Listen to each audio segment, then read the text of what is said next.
যেকোনো জায়গায় যাওয়ার আগে সেই জায়গাটা সম্পর্কে কিছুটা হলেও ধারণা থাকা দরকার। ধারণা না থাকলে আমরা বিভিন্ন বিভ্রান্তির সম্মুখীন হতে পারি এবং জায়গাটা ভালোমতো ঘুরতেও পারবো না। কি স্পট আছে সেগুলোও দেখতে পারবো না। আর ঘুরতে যেয়ে যদি প্রপারলি ঘুরতে না পারি তাহলে আর কি হলো? আসসালামু আলাইকুম, কেমন আছেন আপনারা? আমি আলহামদুলিল্লাহ আল্লাহর রহমতে ভালো আছি। চলে আসলাম নতুন আরও একটা ভিডিও নিয়ে। গতকালের একটা ভিডিওতে আমি আপনাদের সাথে শেয়ার করেছিলাম আমরা নাটোরের গ্রিন ভ্যালি পার্কে ঘুরতে গিয়েছিলাম এবং সেখানে গিয়ে কী জায়গা ঘোরার মতো আছে সেগুলো দেখিয়েছিলাম এবং বলেছিলাম পরবর্তীতে ভিডিওতে আমরা দেখাবো আমরা কী খেলাম এবং কোন রাইডে উঠলাম। আজকের এই ভিডিওতে মূলত সেগুলোই আপনাদের সাথে শেয়ার করব। তো চলুন শুরু করা যাক।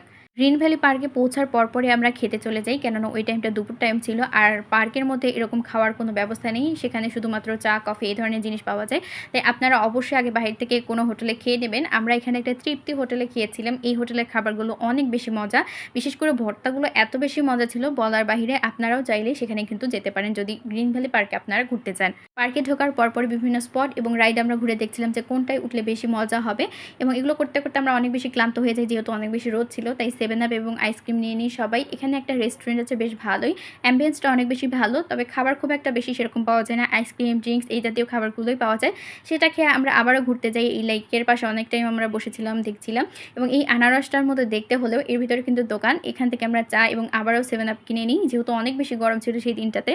লাস্টে আমরা সিদ্ধান্ত নিই যে হচ্ছে কার ড্রাইভিং এই রাইডটাতে আমরা উঠবো। আমি, আমার ভাস্তি এবং আমার মামাতো ভাই উঠেছিলাম। এখানে মূলত ৬০ টাকা জন প্রতি টিকিট নেয়। ৩ মিনিটে এটা আপনাদেরকে করতে দেবে এবং আমরা হচ্ছে ৩ জন উঠেছিলাম। যদিও আমি বড় মানুষ, তারপর আমার খুব ইচ্ছেও ছিল। এখানে আপনাদেরকে শিখাই দেবে, একজন গাইডলাইন করে দিবে যে কীভাবে চালাতে হয় এবং অনেক বেশি মজা করেছিলাম। এই গাড়িটা মূলত একটা ব্যাটারির সাহায্যে চলে। এটা করে আমরা আরেকটা জায়গায় চলে যাই। তবে বেশ ভালোই লাগছিল। সত্যি কার ড্রাইভিং না করতে পারলে মিথ্যে তো একটু হলেও কার ড্রাইভিং করতে পেরেছি।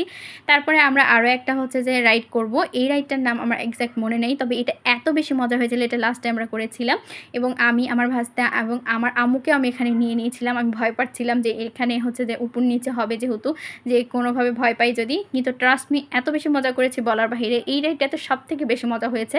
আমি একদম মনে হচ্ছিল ছোটোকালে ফিরে গিয়েছি এই রাইডটাতে উঠে। তবে যাদের মাথা ঘোরার সমস্যা আছে আপনারা কিন্তু এটাতে উঠবেন না। এটাতে উঠলে আপনারা অসুস্থ হয়ে যাবেন। তবে যাদের সাহস আছে বা মজা করতে চান তারা কিন্তু অবশ্যই এই রাইডটাতে উঠবেন।